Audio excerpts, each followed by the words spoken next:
Leitura diária da Bíblia. Hoje, dia 20 de junho de 2024, iremos ler dos capítulos 25 ao 31 do livro de Jó. Bildade, capítulo 25. Então Bildade e Suá respondeu: O domínio e o temor pertencem a Deus. Ele impõe ordens nas alturas que a ele pertencem. Seria possível contar os seus exércitos? E a sua luz, sobre quem não se levanta? Como pode então o homem ser justo diante de Deus? Como pode ser puro quem nasce de mulher? Se nem a lua é brilhante e nem as estrelas são puras aos olhos dele, muito menos será o homem que não passa de larva, o filho do homem que não passa de verme. Jó, capítulo 26. Então Jó respondeu: Grande foi a ajuda que você deu ao desvalido. Que socorro você prestou ao braço frágil. Belo conselho você ofereceu a quem não é sábio, e que grande sabedoria você revelou. Quem o ajudou a proferir essas palavras e por meio de que espírito você falou?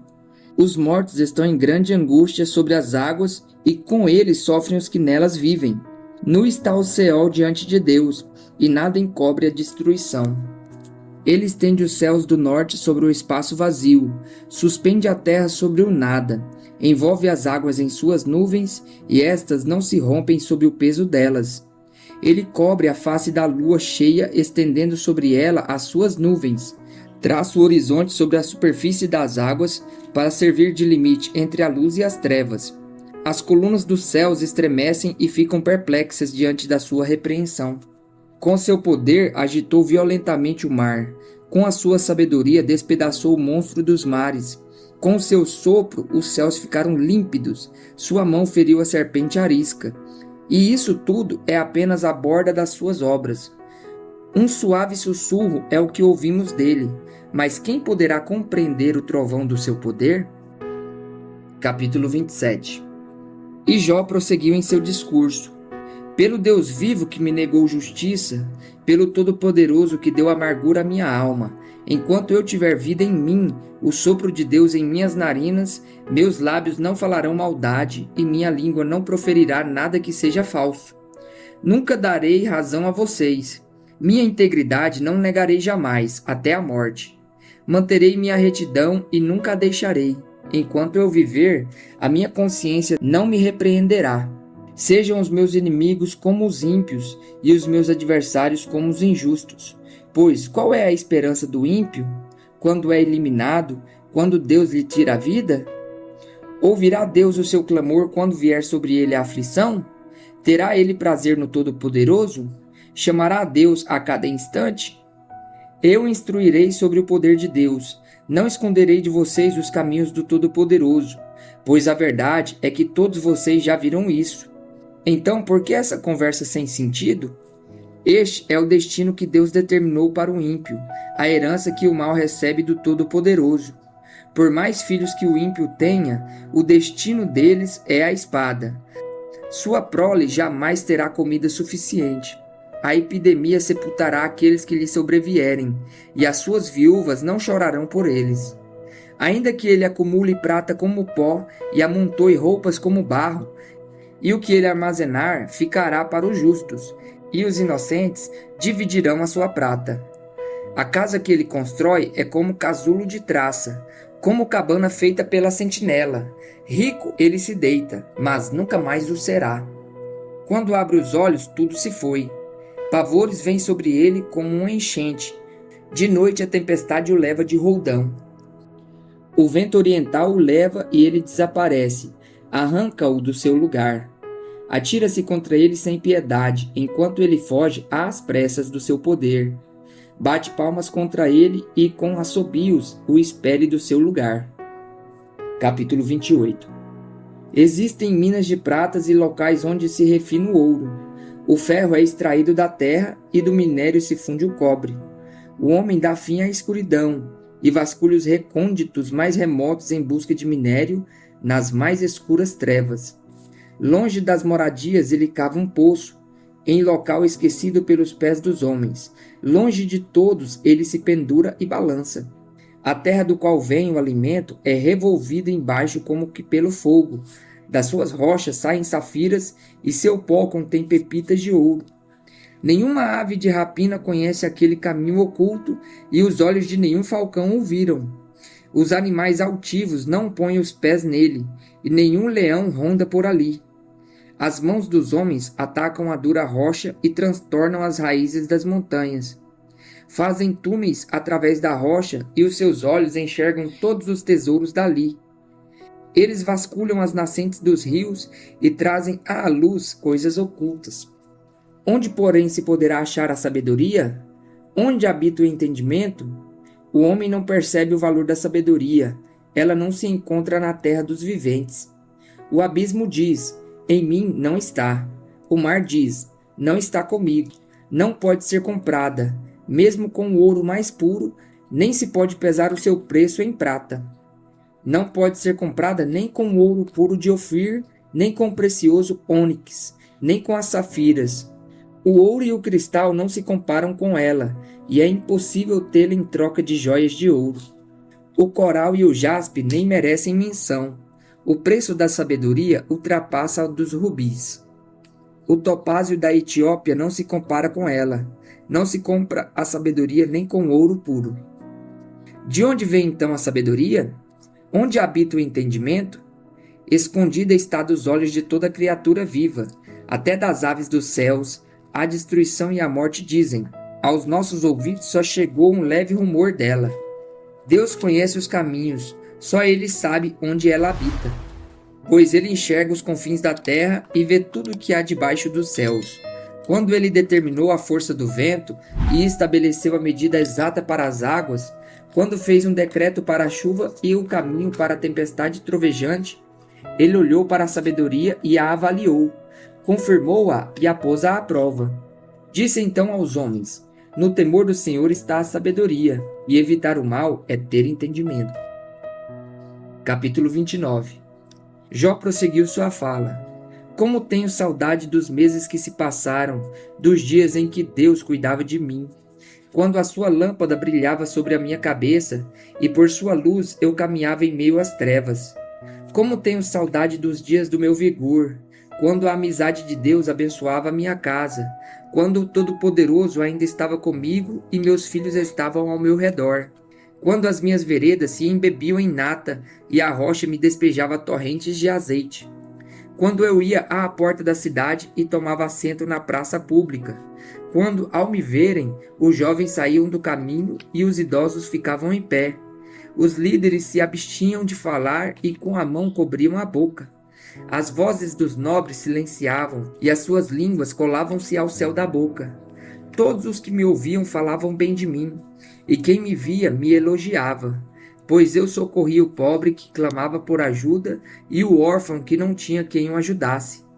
O que estava à beira da morte me abençoava, e eu fazia regozijar-se o coração da viúva. A retidão era a minha roupa, a justiça era o meu manto e o meu turbante. Eu era os olhos do cego e os pés do aleijado. Eu era o pai dos necessitados e me interessava pela defesa dos desconhecidos. Eu quebrava as presas dos ímpios e dos seus dentes arrancava as suas vítimas. Eu pensava: morrerei em casa e os meus dias serão numerosos como os grãos de areia. Minhas raízes chegarão até as águas e o orvalho passará a noite nos meus ramos. Minha glória se renovará em mim e novo será o meu arco em minha mão. Os homens me escutavam em ansiosa expectativa, aguardando em silêncio o meu conselho. Depois que eu falava, eles nada diziam. Minhas palavras caíam suavemente em seus ouvidos. Esperavam por mim como quem espera por uma chuvarada, e bebiam minhas palavras como quem bebe a chuva da primavera. Quando eu lhes sorria, mal acreditavam. A luz do meu rosto lhes era preciosa. Era eu que escolhia o caminho para eles e me assentava como seu líder. Instalava-me como um rei no meio das suas tropas. Eu era como um consolador dos que choram. Capítulo 30. Mas agora eles zombam de mim, homens mais jovens que eu, homens cujos pais eu teria rejeitado, não lhes permitindo sequer estar com os cães de guarda do rebanho. De que me serviria as forças das suas mãos, já que desapareceu o seu vigor? Desfigurados de tanta necessidade e fome, perambulavam pela terra ressequida. em sombrios e devastados desertos. Nos campos de mato rasteiro colhiam ervas, e a raiz da giesta era a sua comida. Da companhia dos amigos foram expulsos aos gritos, como se fossem ladrões. Foram forçados a morar nos leitos secos dos rios, entre as rochas e nos buracos da terra. Rugiam entre os arbustos e se encolhiam sobre a vegetação. Prole desprezível e sem nome foram expulsos da terra. E agora os filhos deles zombam de mim com as suas canções. Tornei-me um provérbio entre eles.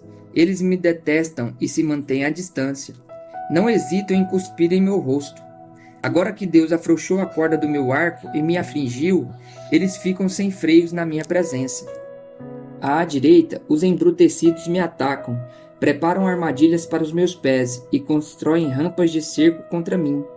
Destroem o meu caminho, conseguem destruir-me sem a ajuda de ninguém. Destroem o meu caminho, conseguem destruir-me. Avançam como através de uma grande brecha, arrojam-se entre as ruínas. Pavores apoderam-se de mim. A minha dignidade é levada como pelo vento. A minha segurança se desfaz como nuvem. E agora esvai-se a minha vida. Estou preso a dias de sofrimento. A noite penetra os meus ossos. Minhas dores me corroem sem cessar. Em seu grande poder, Deus é como a minha roupa. Ele me envolve como a gola da minha veste.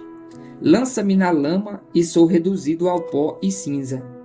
Clamo a ti, ó Deus, mas não me respondes. Fico em pé, mas apenas olhas para mim.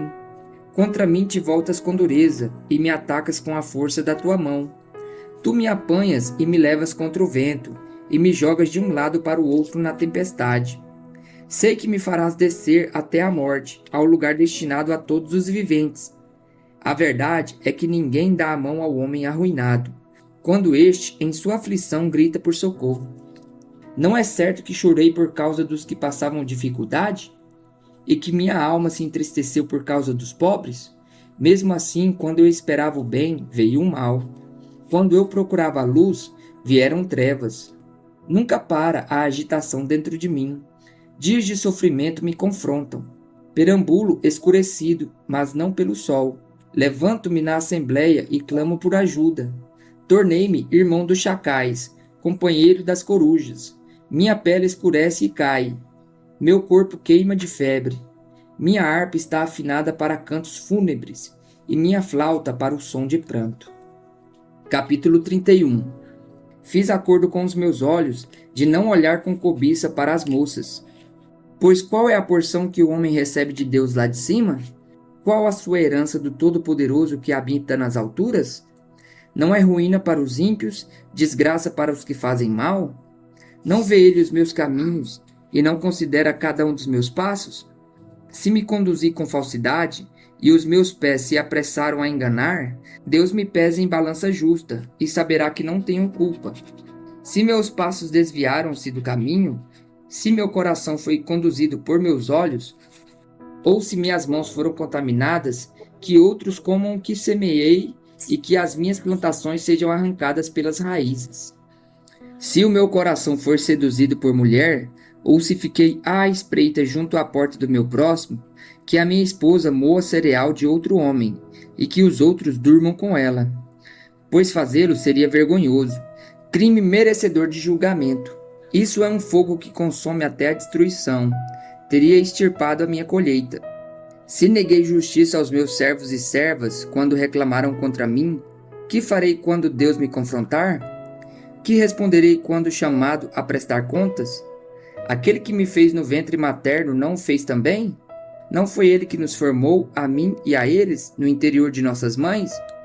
Se não atendi aos desejos do pobre, ou se fatiguei os olhos da viúva, se comi meu pão sozinho, sem compartilhá-lo com o órfão, sendo que desde a minha juventude o criei, como se fosse seu pai, e desde o nascimento guiei a viúva, se vi alguém morrendo por falta de roupa, ou um necessitado sem cobertor, e o seu coração não me abençoou porque o aqueci com a lã das minhas ovelhas, se levantei a mão contra o órfão, ciente da minha influência no tribunal, que o meu braço decaia do ombro e se quebre nas juntas, pois eu tinha medo que Deus me destruísse e, temendo o seu esplendor, não podia fazer tais coisas. Se pus no ouro a minha confiança e disse ao ouro puro, você é a minha garantia?